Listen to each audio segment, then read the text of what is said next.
Isang kabanal-banalang umaga sa lahat. Ang ating banal na misa ngayon ay kasalukuyang naka-livestream sa Facebook page ng ating parokya, San Lorenzo Ruiz Parish. Mula po sa inyong mga tahanan, inaanyayahan po namin ang lahat na aktibong makiisa sa ating pagdiriwang sa pamamagitan ng pagtugon at mga awit sa loob ng banal na misa. Isama po natin sa ating mga panalangin ang para sa kaarawan ni na Felicitasyon Pascual at Hermie Cruz, para sa pamisa ng pasasalamat ni na Lat family, Laya and Imelda Victoria, Ronald Flores and family, Falcon family, Cora and Toti Mangubat and family, Al Yap, Lolita Yap, Diony Tumulak and family, Uyami family, Bungay family, Kathleen Banyares, Felix Berto family, Almazan family, Pedro Valbuena Jr., Ruby Almazan, at Angelica Ann Almazan. Para sa espesyal na intensyon ni na Esther Hizon, Rafael Hizon Jr., Lilian Hizon, DMJVI, Abelaine Mendez, MVSR, ICB, Christine May Falcon, Anthony Perez, Go Family, Buizon Family, Tamayo and Lopez Family, Cap Victor Bernardo and Family, at Christine Kailipan, para sa pagpapagaling ng nina VGKE, SG, Nori Mayuga, Baltazar family, Maria Luz Jose, Daski Victoria, Moises Serrano, Dr. Antonio Cruz, Cynthia Andaya, Victorina de los Santos, Dina Baltazar, Raymond Tan, Rosana Tambangan, Jojo Bergado, Marichu Pagirigan, CKO, Jerry Palomo, and for all those infected by coronavirus and involved in their care. Para sa ikaluluwalhati ng kaluluwa ni na Sherlyn Lat, Aristeo Sr. and Laura Lat, Antonio, Lilia, and Lourdes de Leon, Crisanto Di Matatak, Oscar Parto, Antonio and Josefa Perez, Pacifico, Anastasio Yap Jr., Crispin Reyes Santiago, Remedios, Pedro Sr., Tomasita, Pedro, Isabelo, Isidora, Geminiano, Cesar Luna, Basilio Diego Sr., Carlos Umpa, Lara Jane Cruz, Gaspar Tapia, Olivia Valdivieso, Natividad Vergel de Dios, Dr. Roland Cortez, Howard Rojas, Salvador Bruan, Romanito Corvera, Christopher Allen Alanon, Isabel Aragon, Arnold Singson, Teofilo Gonzalez Sr., Antonio Bautista, Jenny Balilia, Carmencita Ebasco, Candida Decena, Feli Coronado, Rafael and Faustina Sevilla, Jaime, Eugenia, Honolito Orasa, Nelly Gumakal, at sa lahat ng kaluluwa sa purgatorio. Ngayon po ay pinagdiriwang natin ang ika-21 linggo sa karaniwang panahon. At ang tema ng ating pagdiriwang ay ang bato ng pananampalataya ni Pedro. Ang hindi pagtanggap ng mga Hudyo kay Jesus bilang ipinangakong manunubos ang nag-udyok sa kanyang magtayo ng bagong bayan ng Diyos. Ito ay nakabatay sa bagong tipang pinagtibay sa pagdanak ng kanyang dugo. Ang bagong bayang ito ay kailangan maging matibay. Kaya ito ay tinayo ni Jesus sa bato. Ito ay ang bato ng pagpapahayag ni Simon Pedro ng kanyang pananampalataya kay Kristo, ang anak ng Diyos na buhay. Patibayin sana ng ating panalangin ngayong linggo ang ating pananampalataya kay Kristo at sa simbahang kanyang itinatag kay Pedro. Ang pagdiriwang na ito ay pamumunuan ni Reverendo Padre Nino Etolier.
Sa ngalan ng Ama, at ng Anak, at ng Espiritu Santo, Amen.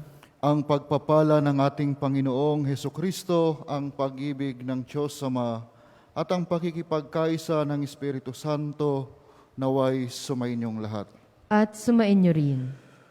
Buong pagpapakumbaba, humingi tayo ng tawad sa Diyos upang tayo maging karapat-dapat gumanap sa banal na pagdiriwang.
Kaawaan tayo ng makapangyarihang Diyos, patawarin tayo sa ating mga kasalanan, at patnubayan tayo sa buhay na walang hanggan. Amen.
Manalangin tayo.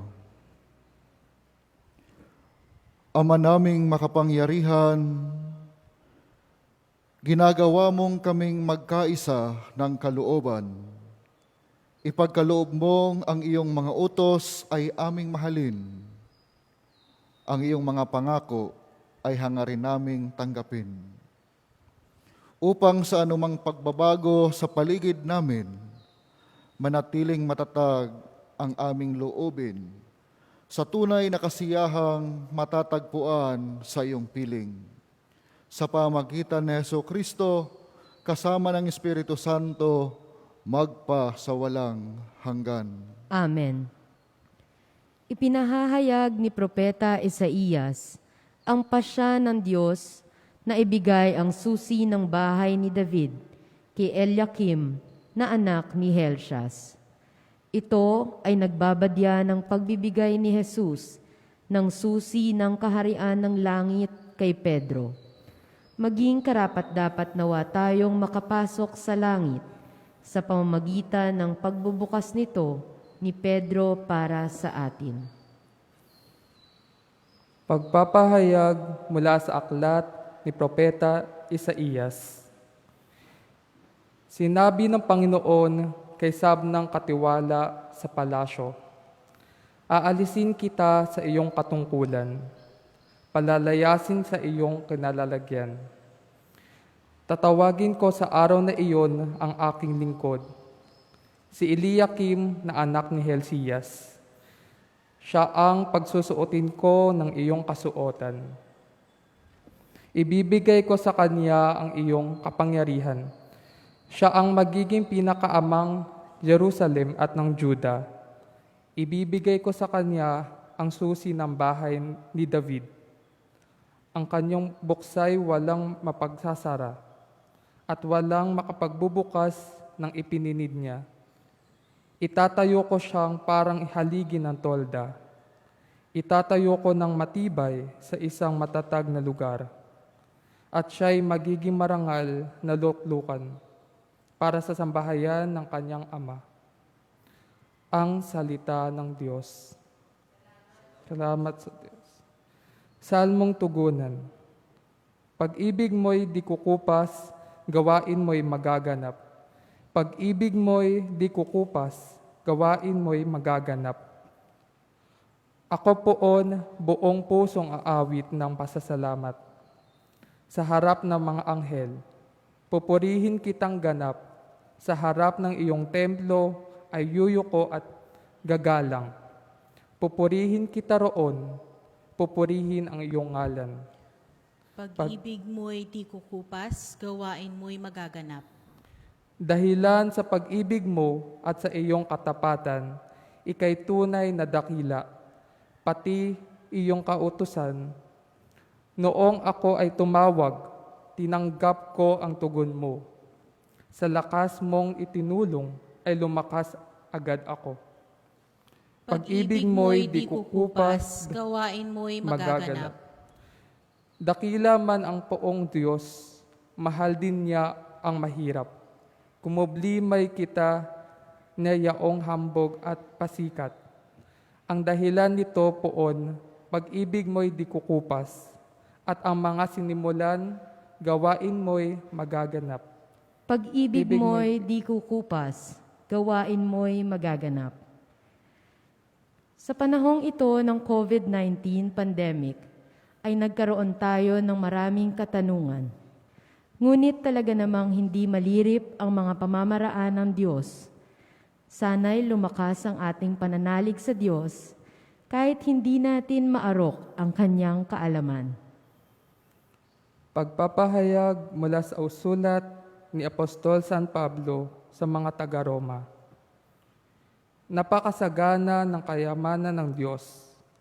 Di matarok ang kayamanan, karunungan at kaalaman ng Diyos.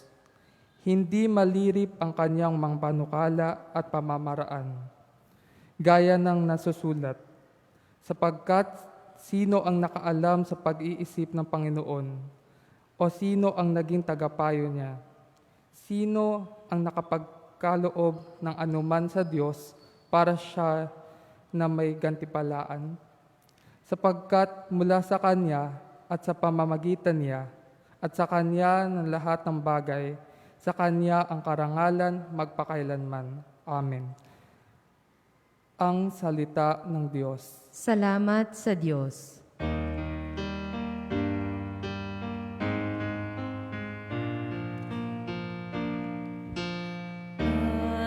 Alleluia, alleluia. Wikain mo po, nakikinig ako sa iyong mga salita. Alleluia, alleluia, alleluia. Alleluia, alleluia. Wikain mo po, nakikinig ako sa iyong mga salita. Alleluia, alleluia, alleluia. Sumainyo ang Panginoon.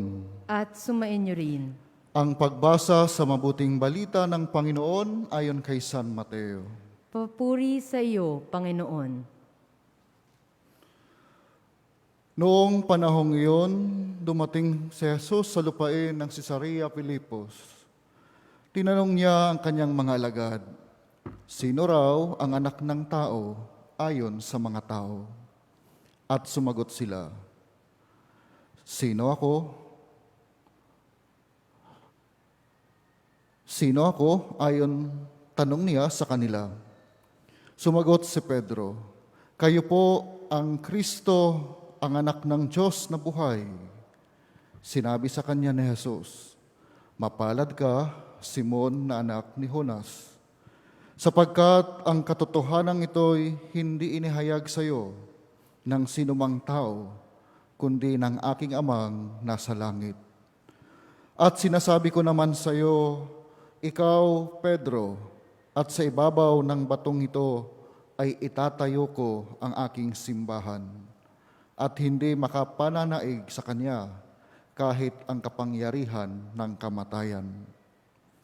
Ibibigay ko sa iyo ang mga susi ng kaharian ng langit. Ang ipagbawal mo sa lupa ay ipagbabawal sa langit. At ang ipahintulot mo sa lupa ay ipahihintulot sa langit. At mahigpit niyang tinagubilinan ang mga alagad na huwag sabihin kanino man na siya ang Kristo.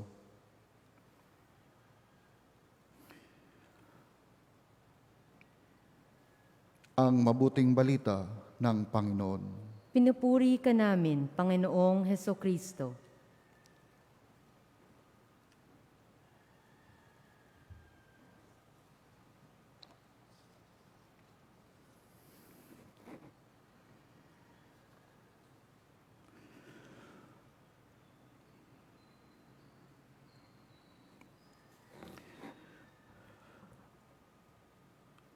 Sino raw ang anak ng tao ayon sa mga tao? Ang sabi ng iba, si Juan Bautista o si Elias. Subalit, sino ako? Tanong niya sa kanilang mga alagad. At si Simon Pedro, kayo po ang Kristo, ang anak ng Diyos na buhay. Isang mapagpalang araw po sa inyong lahat, mga kapatid. Sino ba si Kristo sa ating buhay? Sino ba si Kristo sa aking buhay ngayong panahon ng pandemya? Ano ba ang tunay na pagkakakilala ko sa Kanya? Siya ba ay isang pangalan na inuusal ko lamang sa tuwing ako ay nagdarasal? Siya ba ang anak ng Diyos na buhay? Ano ba ang turing natin sa Kanya? At ano ba ang gampanin ng ating simbahan na kinabibilangan upang malubos ang ating pagkilala kay Kristo na siyang pinagmulan nito. Mga kapatid, ito po ay ilan lamang sa mga katanungan na ating pagninilayan ngayong linggo at sa mga darating na araw. Sabi nga po, sa panahon ng pandemya, nakadepende kung anong kasagutan ang ating ibibigay sa mga katanungang ito. At dito po makikita kung gaano kalalim ang ating ugnayan o relasyon sa Panginoon. Sabi nga po, ang ating talino at kung anong bagay o kayamanan na mayroon po tayo sa ngayon. O anumang naabot natin sa pamamagitan ng ating sarili lamang. Kung pagninilayan po natin ng mabuti, ang Panginoon ang siyang tunay na nagbigay ng lahat ng ito sa ating buhay. Kung ano ang meron po tayo. Kaya nga po, nung magtanong si Jesus sa mga lagad kung sino siya para sa kanila, si Pedro ay agad na sumagot, "Kayo po ang Kristo, ang anak ng Diyos na buhay." Subalit, tingnan po nating mabuti. Gamitin po natin ang ating imahinasyon. Kaagad pong sinabi ni Jesus kay Pedro, ang katotohanan ito ay hindi inihayag sa iyo ng sino mang tao, kundi ng aking amang nasa langit. Nais bigyang diin ng Panginoong Jesus. Anumang kaalaman na mayroon tayo, ito po ay hindi nanggagaling unang-una sa ating pagsusumikap o sa ibang tao. Kung hindi, ito po ay bigay ng Diyos. Ito po ay bahagi ng biyaya na ipinagkakalob sa atin ng Diyos. Mga kapatid, tayo pong lahat o ang bawat isa sa atin ay pinagkatiwalaan ng isang mahalagang tungkulin mula sa Diyos. Na ipalaganap ang kabutihan. Ibinuhos ng Diyos ang kanyang pagpapala sa bawat isa sa atin upang lubos po tayong manalig at sumampalataya sa Kanya. Upang magawa po natin ang kabutihan sa ating kapwa. At sa gayon, ipalaganap po natin ang kabutihan sa lahat ng bansa sa ating pamayanan ayon sa kalooban ng Diyos. Sabi nga po, ang tanging kontribusyon natin sa misyon ng simbahan ay walang iba kung hindi ipalaganap ang kabutihan. Hindi po magpalaganap ng fake news o ng masasamang gawain o ng masasamang pag-uugali. Ipalaganap ang kabutihan. Sabi nga po, ang pagsunod kay Kristo, ito po ay hindi nangangahulugan ng pansariling karangyaan o kaligayahan. Hindi po nangangahulugan ng pansariling karangyaan o kaligayahan. Ang pagsunod kay Kristo ay kaakibat po ang pagiging Kristiyano, ang patuloy na pakikipagtunggali sa puwersa ng kasalanan at kasamaan. Kaya naman po, ramdam po natin ang tensyon ng kabutihan at ng kasamaan, ng kasalanan at ng kasamaan. Kung titingnan po natin sa buhay po natin ngayon, sabi ng marami, tayo nakakaranas ng sobrang stress, sobrang depression. Marahil ito po isang paanyaya sa bawat isa sa atin na tingnan po natin ang ating buhay. Gaano po ba talaga kalalim ang ating pananampalataya? Kasing tatag ba ito ng bato na kahit anong unos ang dumaan ay hindi po pwedeng magiba? O ang nararanasan nating depresyon, stress sa panahon ng pandemya, ito po ay isang paanyaya na tingnan natin ang ating relasyon sa Diyos. Tingnan natin ang ating sarili. Sa aking pagsunod ba sa Kanya, na ipalaganap ko ba ang kwento ng Diyos sa pagliligtas ng tao? O ang aking naipalaganap sa aking pagsunod sa Kanya, hindi naman ang buhay ni Kristo, kung hindi ang aking buhay?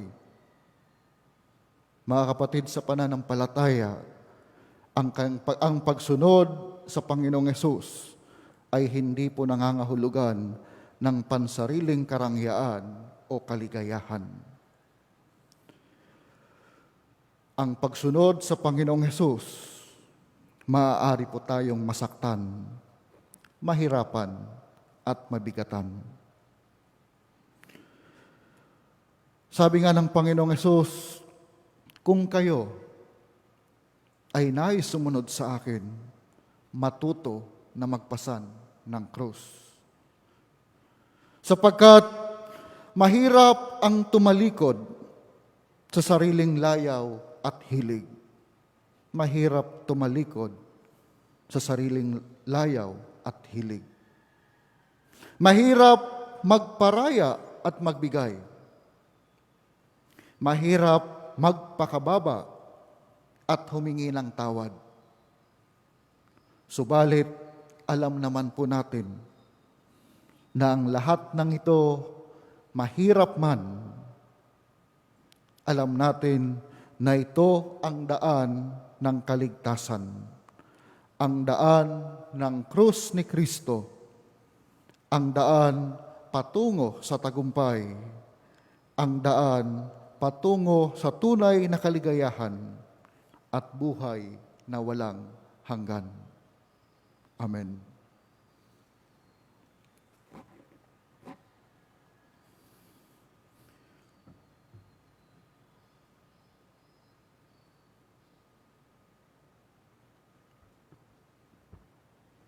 Magsitayo po at sabay-sabay po nating ipahayag ang ating pananampalataya. Sumasampalataya ako Sa sa Diyos Diyos amang makapangyarihan sa lahat, na may gawa ng langit at lupa. Sumasampalataya ako kay Hesus Jesucristo, isang anak ng Diyos, Panginoon nating lahat. Nagkatawang tao siya, lalang ng Espiritu Santo. Ipinanganak ni Santa Maria ang Berhen. Pinagpakasakit ni Poncio Pilato. Ipinako sa krus, namatay, inilibing. Nanaog sa kinaroroonan ng mga yumao. Nang may katlong araw, nabuhay na muli. Umakyat sa langit, naluluklok sa kanan ng Diyos, amang makapangyarihan sa lahat. Doon magmumulang paririto at huhukom sa nangabubuhay at nangamatay na tao. Sumasampalataya naman ako sa Diyos Espiritu Santo, sa banal na simbahang katolika, sa kasamahan ng mga banal, sa kapatawaran ng mga kasalanan, sa pagkabuhay na muli ng nangamatay na tao, at sa buhay na walang hanggan. Amen. Amen. Hingin natin sa Diyos na matanggap natin ang katotohanan, ang simbahan ay kapwa banal at makasalanan. Dahil ang mga taong kaanib nito ay may kabutihan at pagkakamali rin. Ang ating itutugon sa bawat kahilingan ay, Amang bukal ng karunungan, dinggin mo ang aming panalangin. Amang bukal ng karunungan, dinggin mo ang aming panalangin. Para sa mga namumuno sa simbahan, upang lumakas ang kanilang pananampalataya kay Kristong anak ng Diyos, na buhay at nang magampanan nilang maayos ang kanilang tungkulin bilang tagapag-alaga ng mga susi ng kaharian ng langit. Manalangin tayo sa Panginoon. Amang bukal ng karunungan, dinggin mo ang aming panalangin.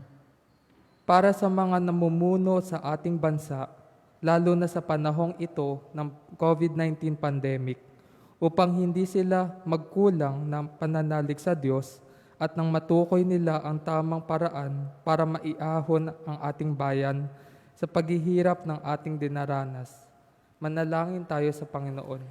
Amang bukal ng karunungan, dinggin mo ang aming panalangin. Para sa lahat ng mga kumikilos sa ating mga pagamutan at nagsisikap na sugpuin ang pagkalat ng COVID-19 pandemic, at para na rin sa mga kawani ng pamahalaang nagpapanatili ng kaayusan sa ating lipunan upang maging matatag ang kanilang tiwala sa Diyos at lagi silang maging ligtas para sa kanilang ikapapanuto at sa iba yung paglilingkod na maibibigay pa nila sa ating mga kababayan. Manalangin tayo sa Panginoon. Amang bukal ng karunungan, dinggin mo ang aming panalangin.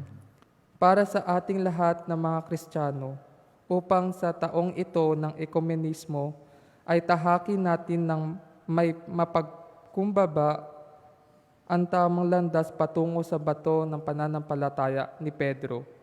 Manalangin tayo sa Panginoon. Amang bukal ng karunungan, dinggin mo ang aming panalangin.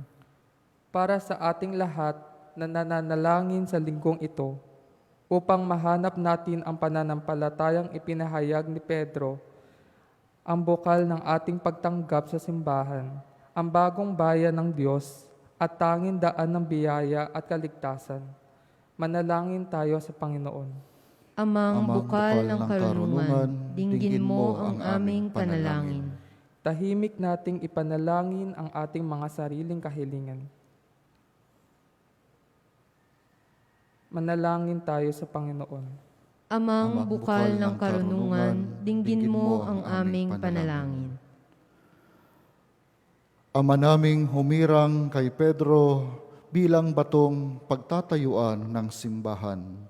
Isugo mo sa amin ang iyong Espiritong Banal upang maging matibay ang aming pagtanggap sa bagong bayan ng Diyos sa harap ng kanyang mga kapintasan at hindi magkulang ang aming pagsisikap na gawin ang siyang marilag at walang bahid dungis ayon sa hangad ng iyong anak na si Jesucristong aming Panginoon.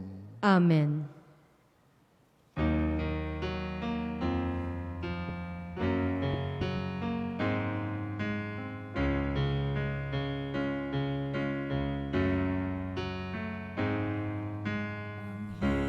Himig mo ang awit ko, lahat ng ito ay mula sa iyo.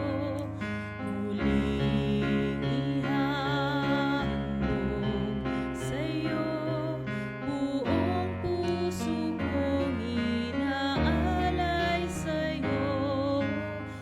O Diyos, o Panginoon, lahat ay biyayang aming inampon, aming buhay at kakayahan, ito'y para lamang sa iyong kalwalhatian.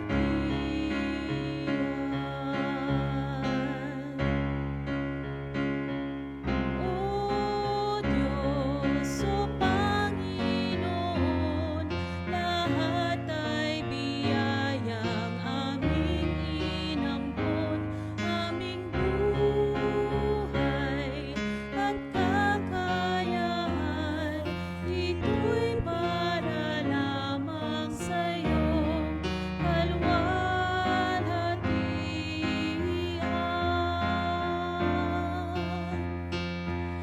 Ito'y para lamang sa iyong kalwalhatian.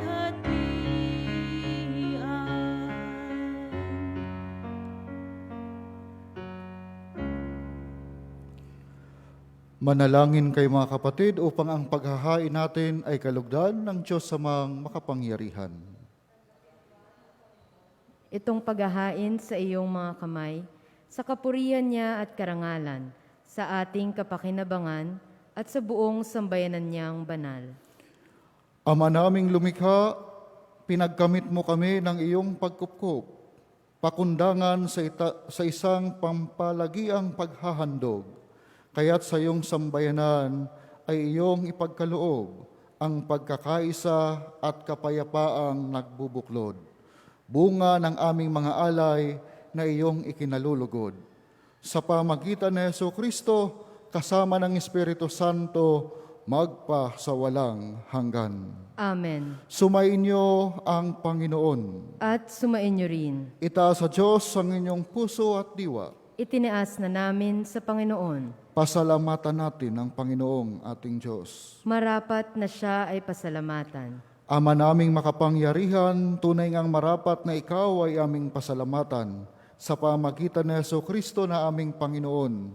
Siya ay naging kapwa naming maaasahan upang may mangunang umako sa pananagutan dahil hangad mong magbago ang kinahimasnang pagkakanya-kanya ng sangkatauhan. Bunga ng pagtitiis niya, siya ay nanaig, at ang kamatayan ay kanyang nalupig. Kaya't siya ang aming daan para aming masapit ang iyong tapat at maasahang pag-ibig. Kaya kaysa ng mga anghel na nagsisiawit ng papuri sa iyo nang walang humpay sa kalangitan, kami nagbubunyi sa iyong kadakilaan.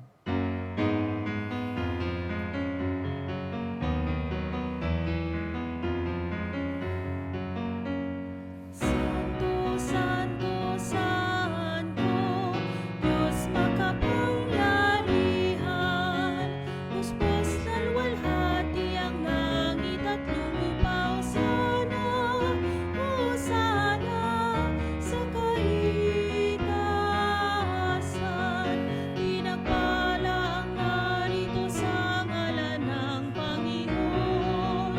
Hosana, Hosana sa kaitaasan, Hosana, Hosana sa kaitaasan.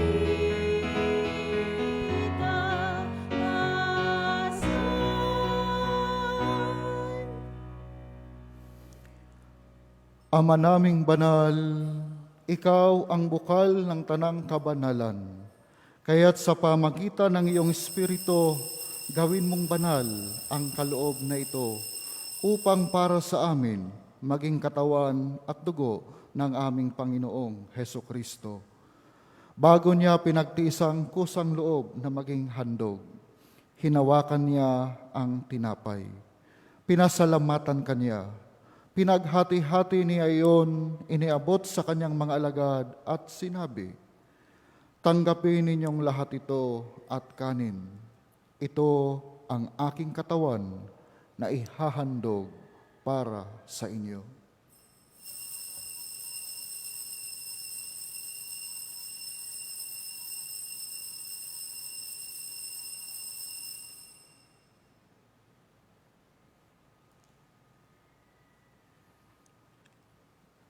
Gayon din naman, nung matapos ang hapunan, hinawakan niya ang kalis, muli kanyang pinasalamatan.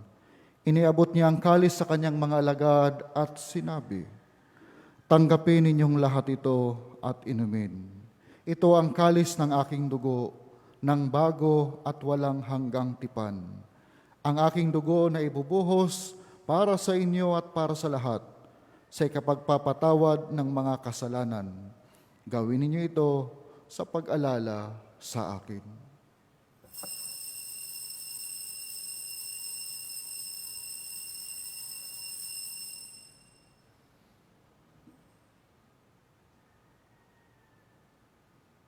Ipagbunyi natin ang misteryo ng pananampalataya. Si Kristo ay gunitain, sarili ay inihain, bilang pagkain inumin, pinagsasaluhan natin ang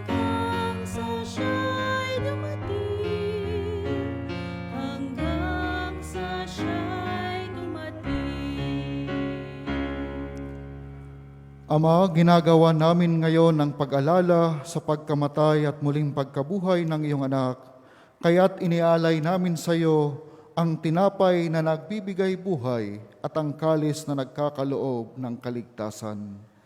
Kami nagpapasalamat dahil kami iyong minarapat na tumayo sa harap mo para maglingkod sa iyo. Isinasamo namin kaming magsasalo-salo sa katawan at dugo ni Kristo ay mabuklod sa pagkakaisa sa pamagitan ng Espiritu Santo. Ama, lingapin mo ang iyong simbahang laganap sa buong daigdig.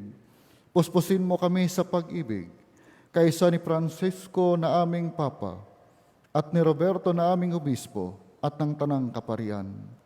Alalahanin mo rin ang mga kapatid naming nahimlay, nang may pag-asang sila ay muling mabubuhay, gayon din ang lahat ng mga pumanaw.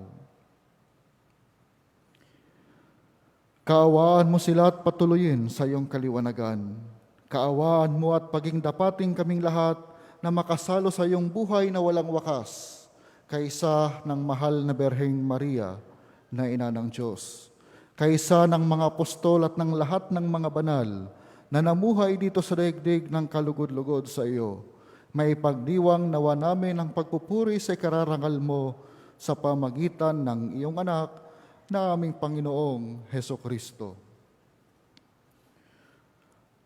Sa pamagitan ni Kristo, kasama niya at sa Kanya, ang lahat ng parangal at papuri ay sa iyo, Diyos samang makapangyarihan, kasama ng Espiritu Santo, magpa sa walang hanggan.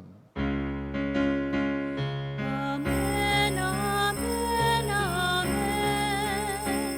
Amen, hallelujah. Purihin ang Diyos, purihin ang Diyos. Amen, hallelujah. Amen, amen, amen. Amen, hallelujah.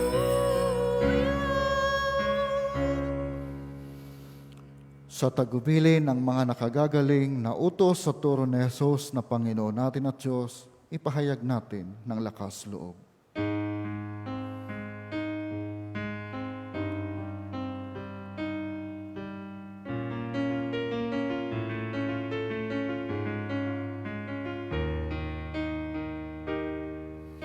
Ama namin, sumasalangit ka, sambahin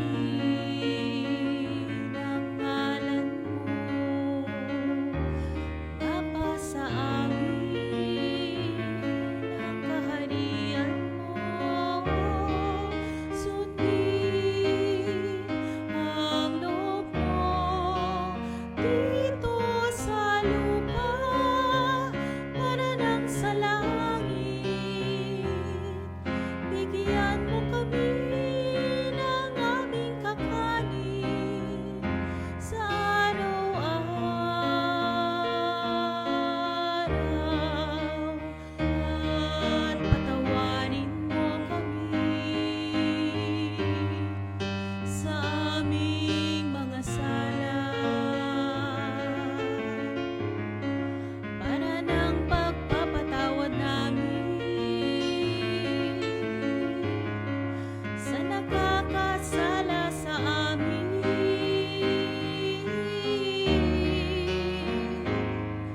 At huwag mo kaming ipahintulot sa tukso,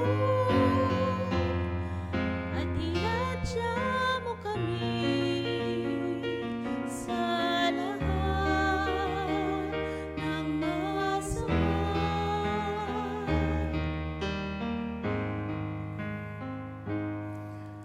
Hinihiling namin kami iadya sa lahat ng masama, pagkalooban ng kapayapaan araw-araw, iligtas sa kasalanan at ilayo sa lahat ng kapahamakan, samantalang aming pinananabikan ang dakilang araw ng pagpapahayag ng tagapagligtas naming sa Jesucristo. At sa'yo nagmumula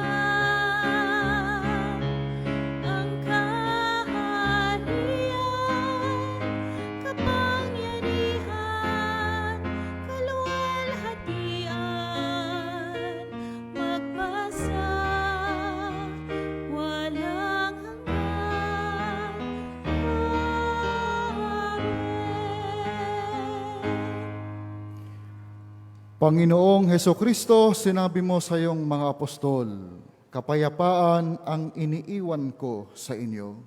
Ang aking kapayapaan ang ibinibigay ko sa inyo. Tunghayan mo ang aming pananampalataya at huwag ang aming pagkakasala. Pagkalooban mo kami ng kapayapaan at pagkakaisa ayon sa iyong kalooban, kasama ng Espiritu Santo magpa sa walang hanggan.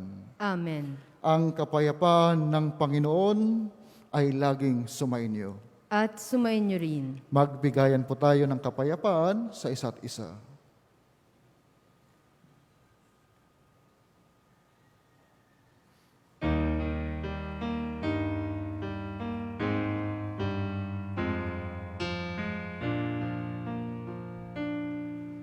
Kordero ng Diyos na nag-aalis ng mga kasalanan ng mundo.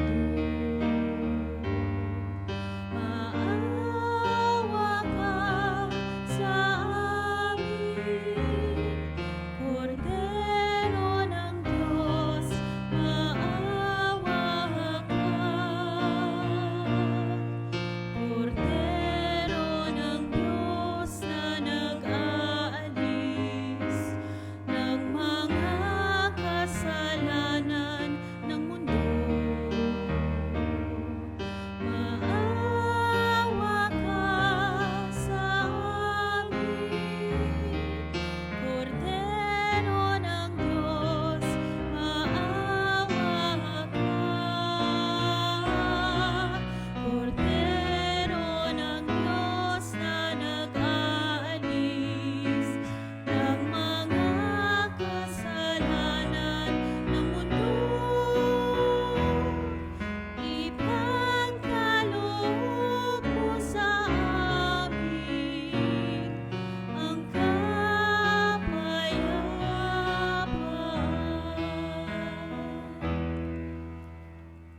Mga kapatid, ito ang ating Panginoong Heso Kristo, ang anak ng Diyos na buhay, ang tagapagpagaling sa lahat ng may sakit. Ang kordero ng Diyos na nag-aalis ng kasalanan ng sanlibutan. Mapalad ang mga inaanyayahan sa kanyang piging. Panginoon, hindi ako karapat-dapat na magpatuloy sa iyo, ngunit sa isang salita mo lamang ay gagaling na ako. Espiritual na pakikinabang. O Jesus ko, naniniwala ako na ikaw ay tunay na naririyan sa banal na sakramento. Minamahal kita ng higit sa lahat at ninanais ko na ikaw ay tanggapin sa aking kaluluwa. Bagamat sa sandaling ito ay hindi kita matatanggap sa paraang sakramental, pumarito ka man lamang sa aking puso sa paraang espiritual. Tinatanggap kita na ikaw na naririto at buong puso akong nakikipag-isa sa iyo. Huwag mong pahintulutang ako'y mapahiwalay sa iyo. Amen.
pag-ibig ay kapos.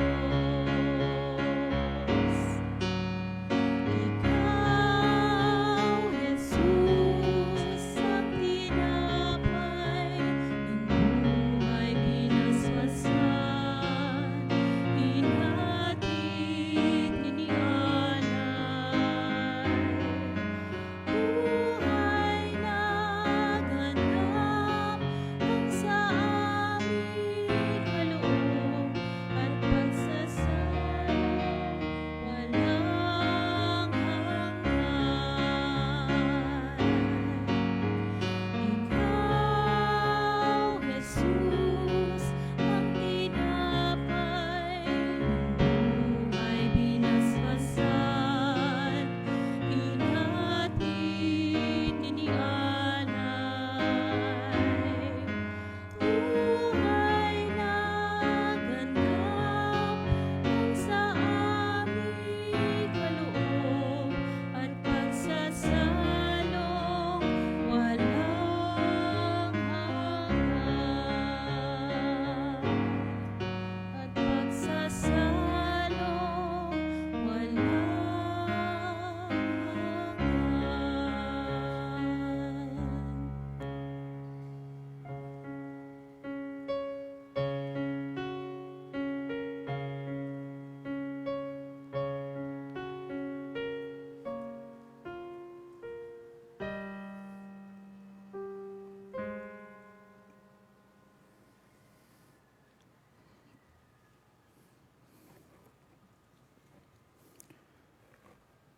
Manalangin tayo. Ama naming mapagmahal, lubusin mo sa amin ang kagalingang bigay ng iyong pag-ibig na ngayoy ipinagdiriwang, at kami naway magkaroon ng ganap na kaunlaran upang sa lahat ng aming pinagkakaabalahan, ikaw ay aming mabigyang kasiyahan sa pamagitan ni Jesucristo, kasama ng Espiritu Santo, magpa sa walang hanggan. Amen. Oratio Imperata laban sa COVID-19. Makapangyarihan at mapagmahal na Ama, nagsusumamo kami sa iyo upang hilingin ang iyong patnubay laban sa COVID-19 na nagpapahirap sa marami at kumitil na ng maraming buhay. Gabayan mo ang mga dalubhasang na atasan na tumuklas ng mga lunas at paraan upang ihinto ang paglaganap nito. Patnubayan mo ang mga lumilingap sa may sakit upang ang kanilang pagkalinga ay malaki pa ng husay at malasakit. Itinataas namin ang mga nagdurusa, makamtan nawa nila ang mabuting kalusugan. Lingapin mo rin ang mga kumakalinga sa kanila. Pagkamitin mo ng kapayapaang walang hanggan ang mga pumanaw na. Pagkalooban mo kami ng biyaya na magtulong-tulong tungo sa ikabubuti ng lahat. Pukawin sa amin ang pagmamalasakit sa mga nangangailangan. Nagsusumamo kami na iyong ihinto na ang paglaganap ng virus at ipag-adya kami sa lahat ng mga takot. Hinihiling namin ito sa pamamagitan ni Jesucristo na nabubuhay at naghaharing kasama mo at ng Espiritu Santo. Iisang Diyos, magpasawalang hanggan. Amen. Amen. Dumudulog kami sa iyong patnubay, mahal na Ina ng Diyos. Pakinggan mo ang aming kahilingan sa aming pangangailangan at ipag-adya mo kami sa lahat ng kasamaan. Maluwalhati at pinagpalang Birhen. Amen. Mahal na Birhen, mapagpagaling sa may sakit, Ipanalangin mo kami. San Rafael Arcangel, Ipanalangin mo kami. San Roque, Ipanalangin mo kami. San Lorenzo Ruiz, Ipanalangin mo kami. San Pedro Calungsod. Ipanalangin mo kami. Muli isang mapagpalang araw po sa inyong lahat. Maraming salamat po sa inyong pakikisa sa banal na pagdiriwang, sa banal na misa dito sa ating parokya. At Katulad sa isang punto sa ating Ebanghelyo ngayon, na ang isa sa ating pwedeng kontribusyon sa simbahan, sa misyon ng Diyos, sa kwento ng Diyos, sa kaligtasan, ay ang ating pagpapalaganap ng kabutihan. Kaya naman po, patuloy po natin ipagdasal ang lahat ng mga frontliners na patuloy po na nagsusumikap na makatulong sa ating kapwa sa pamagitan ng pagbibigay ng kanilang buhay. Lahat naman po tayo pwedeng maging frontliners. Pwede po tayo maging spiritual frontliners. Pwede po tayong magdasal para sa lahat ng mga may sakit.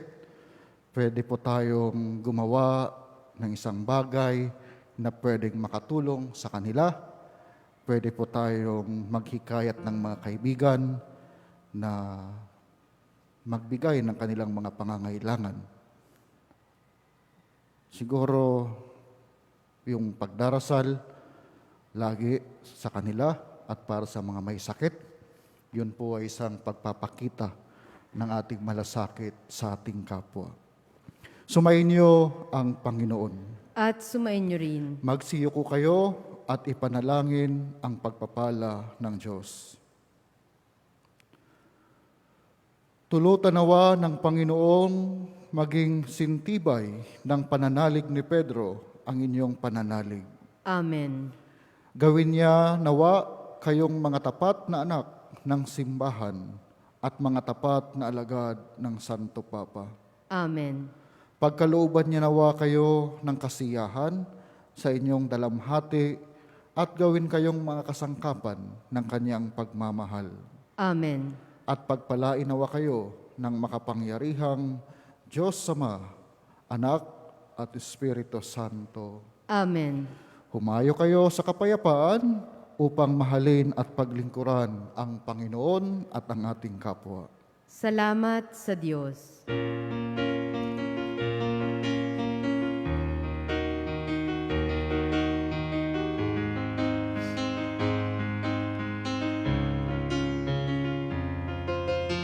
Magpasalamat kayo sa Panginoon.